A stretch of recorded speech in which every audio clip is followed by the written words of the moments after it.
Please welcome Carlos Buenano, CTO for OT at Armis. Carlos will be presenting Cyberwarfare on the Rise, how to operationalize cyber resiliency of the oil and gas industry.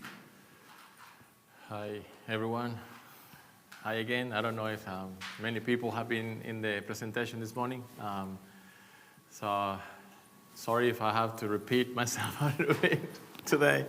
My name is Carlos Buenano. I'm the CTO for OT at Armis. So I'm here because I have a great experience in industrial control systems, especially in oil and gas. So my career was actually, was reaching about working for integrators, vendors, and being a customer for a long time, and especially oil and gas and energy. And I'm here just to, share some of the knowledge that I have, acquired along the years of experience. And today I wanted to present to you, an approach to cyber warfare on the rise. Essentially, basically, how to understand methods to operationalize cyber resilience. So how do we achieve cyber resilience? How do we understand industrial control systems in a way, very deep, in a way that can help us to protect ourselves from cyber warfare? And why do we do that? Well, we know, and history has told us, that oil and gas industry is the prime target for cyber warfare. And if you think about it, so there is a lot of the day-to-day, some of the day-to-day, activities that we do rely on energy. So it makes it very significant, consequence to have an electricity grid brought down, or anything that that could actually cause a consequence, very drastic consequence, being such a volatile products that it produces.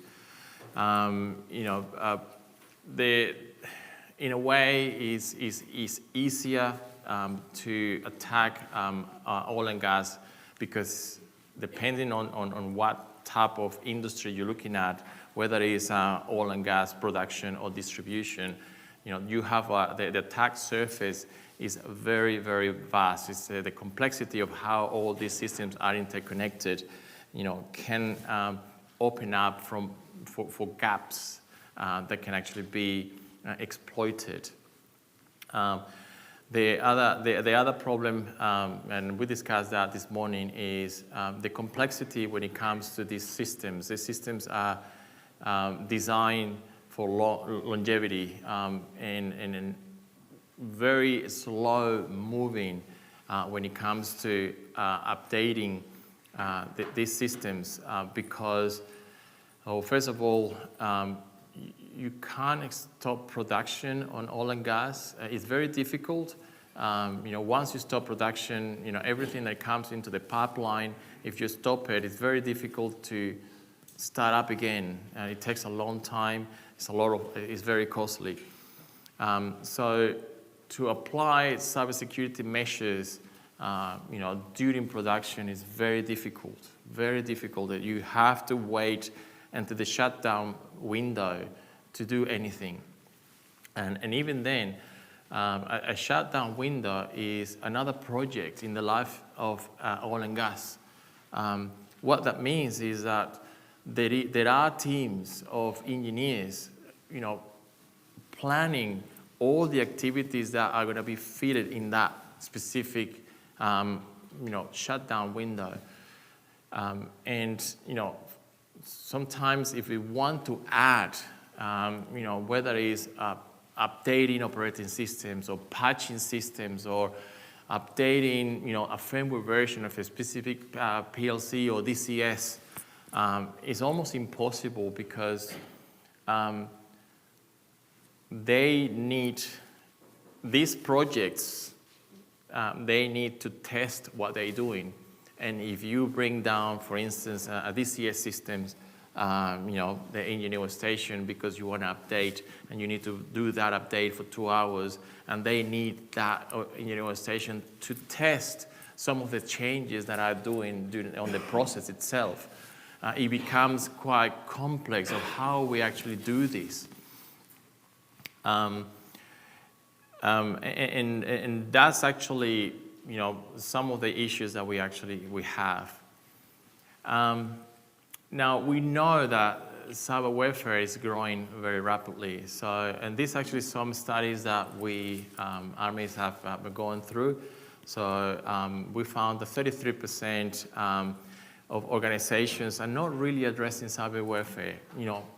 There's not at the top of the criticality of when it comes to the cybersecurity program results that they want to achieve. They have other priorities. 64% of professionals that they agree that Ukraine have created a greater threat of cyberware that we have seen in the past. I don't know if obviously if you're following, all the issues that we happens with Ukraine, and Russian trying to take control, especially in Europe.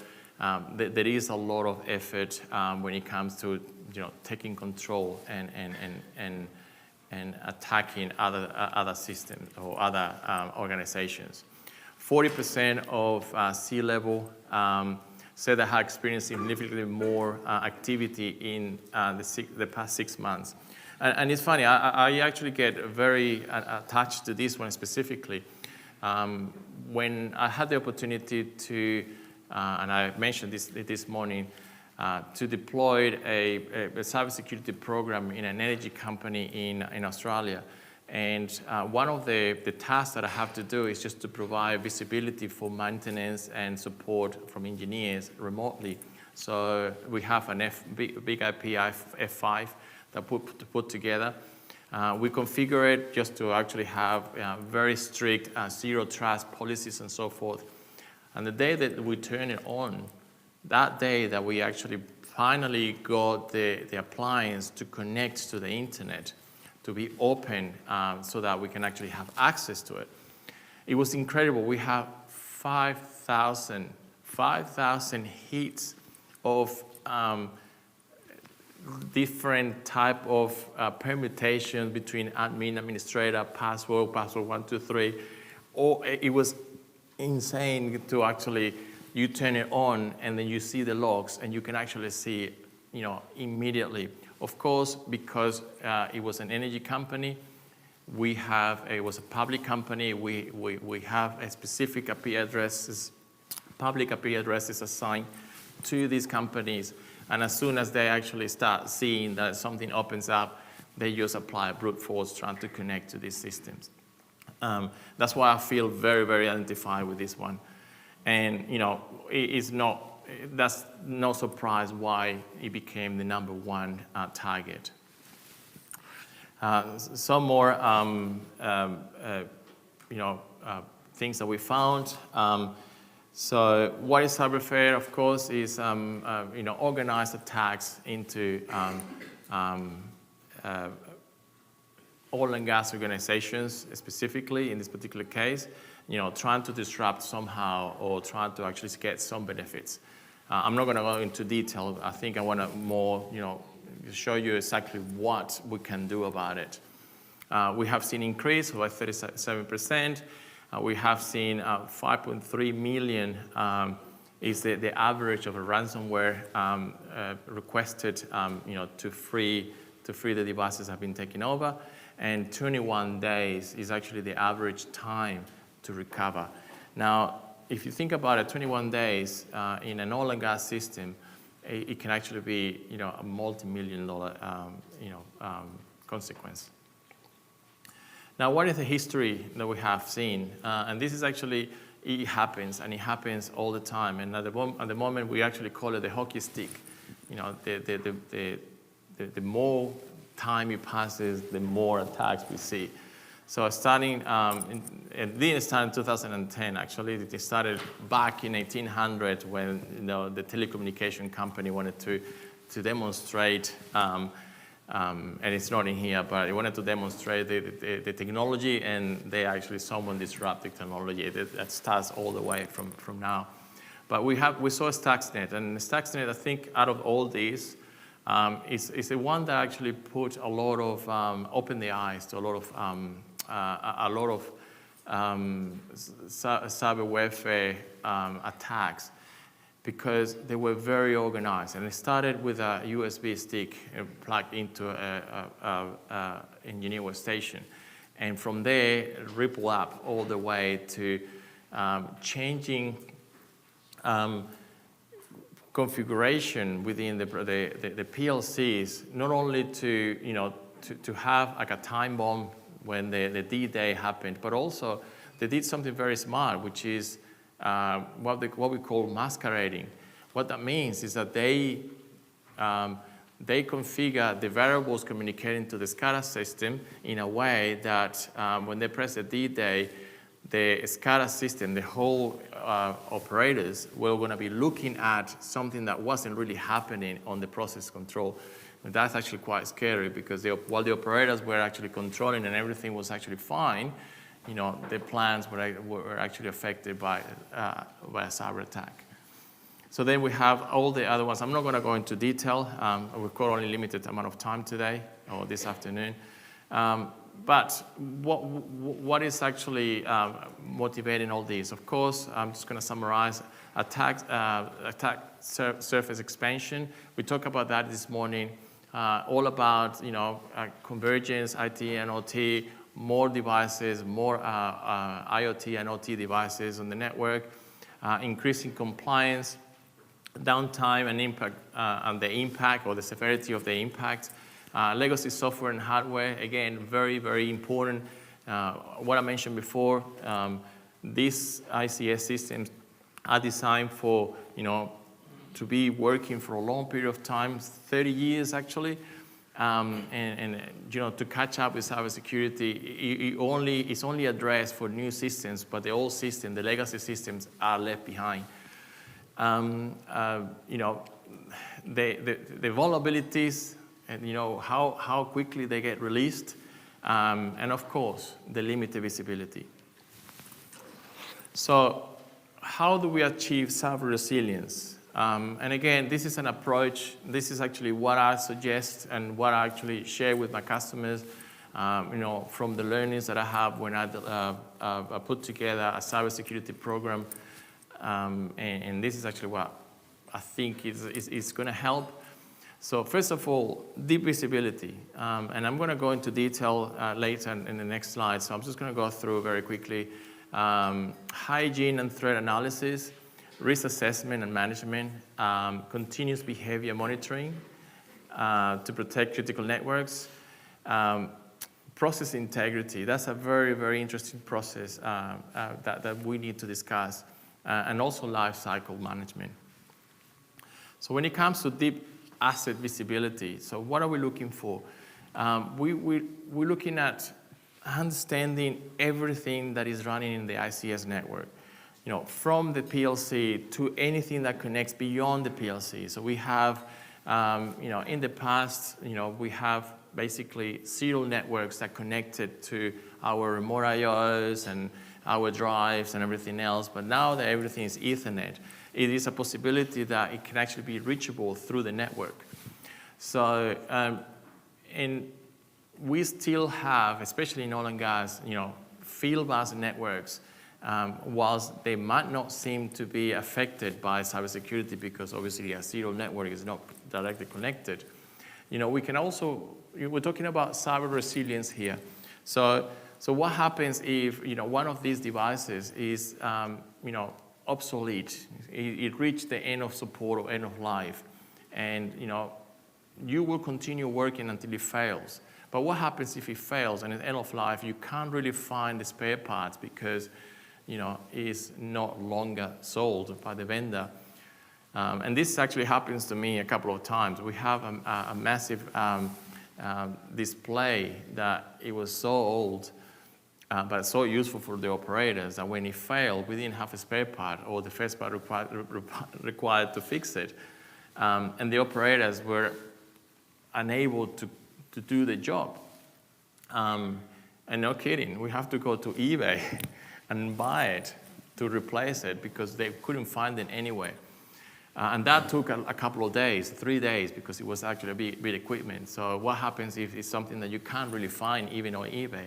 So deep asset visibility refers to understanding everything that you have, every inventory, and do it in a way that it can actually be continuously updated automatically, not just going around the plant with a spreadsheet and trying to actually get values and serial numbers, and just do it live. Something that you can, a program, a system that you can just rely on the technology to give you that information in. Mapping all this information, especially if you can actually map it on a per-diem model level. Why per-diem model? Per-diem model was actually a really good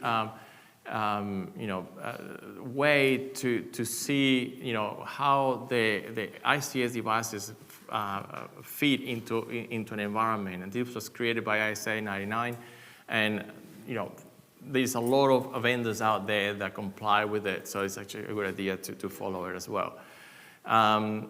All the risks associated to the devices, okay? So what I was talking before, whether or not end of life, end of support, and everything else. And again, agents profiling is what I was actually saying before. Because ICS devices are agentless, you need to find a way to do this in an automated manner, just to be able to be always up to date. Hygiene, what does it mean with hygiene? Again, do a passive discovery of the network, okay? So there is 2 ways to discover devices on the network automatically. You have the non-intrusive discovery, which is actually a passive discovery, analyzing the traffic to collect hardware information, but also you have the active, that can actually help you to get more detail, but it could be dangerous if you implement it in the wrong way. Identified all the CVEs and any compliance red flags. So the other thing is, identify whether the controls that you already applied are up to date. So I remember there's a couple of things that I remember when I was implementing this that, and I mentioned that this morning. So we took a lot of effort to create policies in the firewall to have the whitelisting policies implemented for ICS. And when they were implementing a new part of the plant, they basically overridden the policies by adding any IP policy, and everything that we worked for so hard to segment that network, it was already. So we need to monitor that those policies are always up to date. We talked about this before, end of life, end of support, and then have always an up-to-date inventory. That's what we talk about when we talk about environmental hygiene. Risk assessment and management. So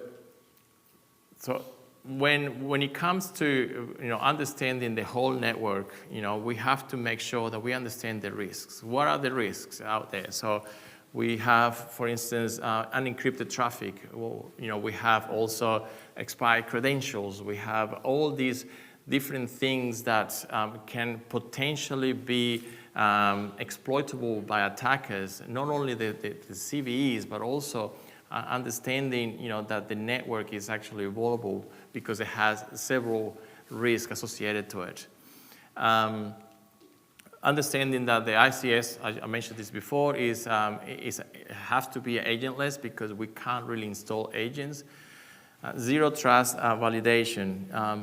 I'm very passionate about zero trust because, it's a big concept at the moment. But one of the things that we refer to zero trust is to have a way to enable vendors and engineers to, access the network and then do the maintenance, the diagnostics. But that specific platform needs to be very, very accurate in terms of understanding and allowing people, the right people, to have access to specific systems. Okay, and continuous a way to integrate all the systems, all the management systems that are essentially monitoring your network, your environment. I'm talking about Active Directory, EDRs, vulnerability scanners, anything that you have, to integrate it into a way that you can actually validate that they are working as intended. The next step is to understand what the devices are doing. Okay, so is your HMIs, accessing the right PLCs? Is your SCADA system accessing, in terms of DCS? Is there anything else that is actually communicating to your system, retrieving information? I know you have a lot of third-party systems like MES systems and ERPs that require information.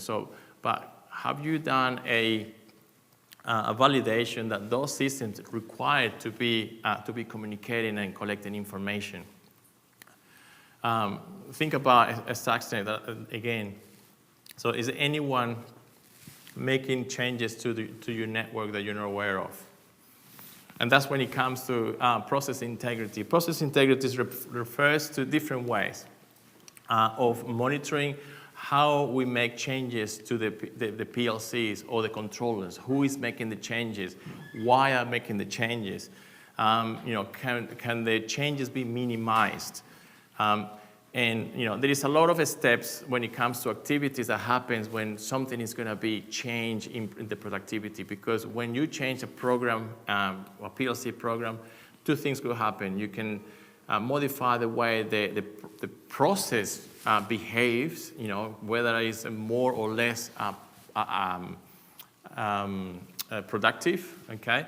But we also can actually introduce some errors that you're not aware of, and when these errors, the conditions meet these errors, then a shutdown could occur.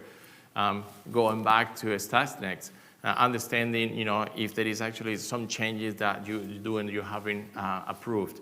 So some oil and gas systems or organizations, they use what they call management of change. The management of change actually can tie into these specific changes and making sure that they validate and they are aligned.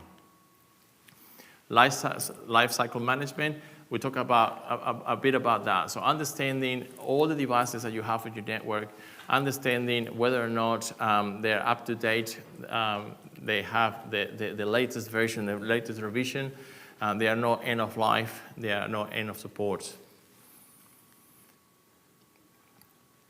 Okay, so now that we sort of understand what steps we need to take to gain cyber resilience, the next step is actually how you're gonna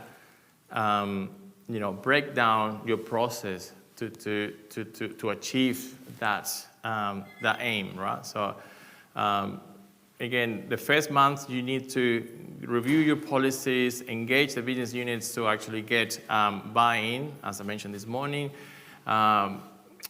Creating a system inventory. It's important for us to understand what we have so that we can protect it. Schedule business impact assessments, identify, categorize, and prioritize business critical systems. So why we say this is, so when we have a system, it can actually be a PLC that is controlling basically your pipelines. But you can also think about that you might have systems that is controlling your generators or controlling your air pressure systems. So you have to sort of decide what systems are more business critical and make sure that those business critical have that way in when it comes to rationalizing and fixing some of the issues that we have. Then we can actually, in the next 3 months, you need to start understanding individual systems, risk assessment. Risk assessment is always very important. So prioritizing the response, how you want to respond, just according to your plan. Essentially creating a risk reduction plan. As I mentioned before, it might be very difficult, so you need to understand what the business criticals are and how to define these business critical to resolve. And also, how you're going to make it work inside your shutdown window. Security awareness and training. And then 6 months and beyond, you need to execute. Automate as much as possible, because when it comes to engineering team, they have a lot of work to do, and adding more work to them, that means that you're going to have less success, because you're going to have less resources. Continue on with your inventory updates, and continue do tabletop exercises. I mean, to test your process, test your programs. Like if you have, for instance, a backup system that you need to test it, you need to make sure it works. And then segmentation, if you actually make sure that you can plan across your segmentation journey, is actually quite important if you don't have it. Make sure that you have people that are accountable for these tasks, because that's actually how you're going to succeed. And best practices. So we look at essentially best practices is like, in my opinion, what I will actually always recommend is follow a framework. IC 62443 for me has worked in the past. If you follow the foundational requirements, they take you by the hand, when it comes to implementing all this, and all that is actually coming out of that. And with that, if there are any questions, I've got 3 minutes.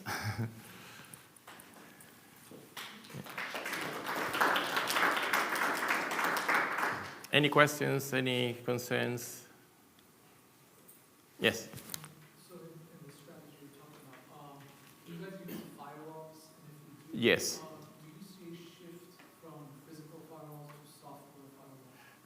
So yes, because it's when we did the implementation, we even have one firewall with different firewalls and such. So and that helps in terms of segmented, even how you manage the different systems. For instance, you have a firewall for security, so that where you have all the VSS, all the video surveillance managed by one firewall, and then other firewall for PCN, and other firewall for building management, for instance. And that helps essentially understand the criticality for each individual one. So the answer is recommended. Of course, it's more difficult. It's more difficult to maintain, but it's actually a lot better to have it just for management point of view and practicality point of view. Any other question? Okay. Thank you so much for coming.